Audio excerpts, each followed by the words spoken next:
Chris Hadfield's daughter, Christian, is with us now in studio.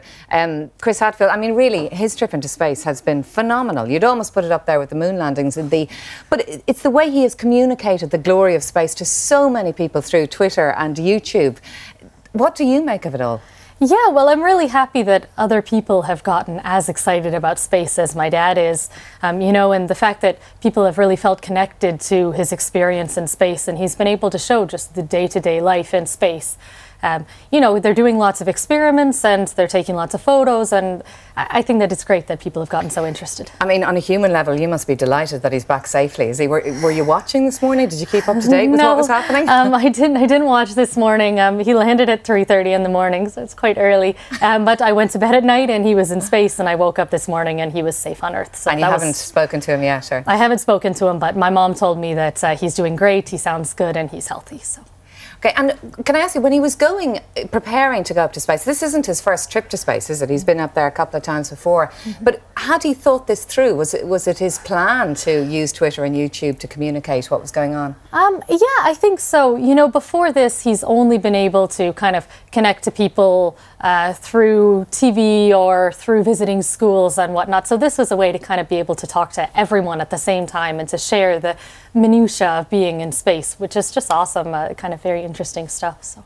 And do you think he had any idea going up what a global celebrity he was going to turn into? No, I don't think so. No, I don't know if he's a global celebrity, but yeah, it's very exciting for the whole family to see how much everyone has kind of been excited. Yeah, I mean, it's been covered in news stations right across the world, especially the Bowie song, this clip here from yesterday.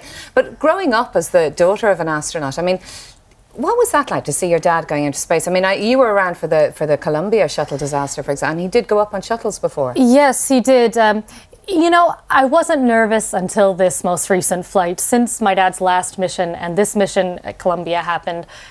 So obviously this time I was a bit more nervous for the launch, just in case anything happened. Obviously, that's very scary. So, but everything is fine, so I feel quite happy to have him safe at home. Yeah, and he was 5 months up there. It's a long time away. Yeah, you know, he missed like very many celebrations. He missed Christmas with the family and my brother's birthdays and my mom's birthday. So there's lots of stuff to catch up on. Yeah, and can I ask you, I mean, in terms of the communication of space, has that always been a thing for your dad? Like when you were a kid, was he banging on all the time about how brilliant it was out there, or talking about science, or is that his thing?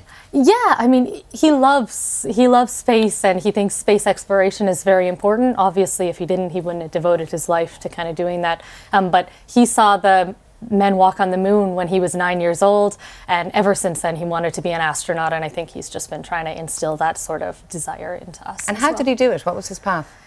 He became a fighter pilot in the Canadian Air Force, and then he became a test pilot, and then he became an astronaut.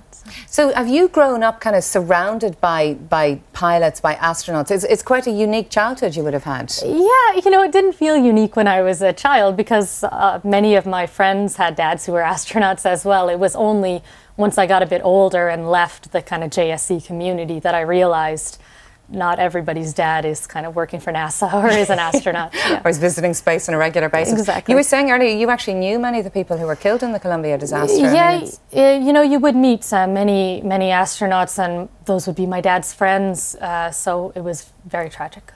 And what's the next step, do you know now, for your dad? Will he go back up to the space station? I don't know. Of course, I hope that he will, because he loves it, and it's great for him, but I'm not sure what he will do next. For the next few months, he'll just be doing strength training and rehabilitation. Yeah, because he shrinks in space. Yes, your muscles atrophy, your bones get very weak, so it will take him quite a while to get back up to normal strength. Okay, well listen, thank you very much indeed for coming in this morning. Thank you.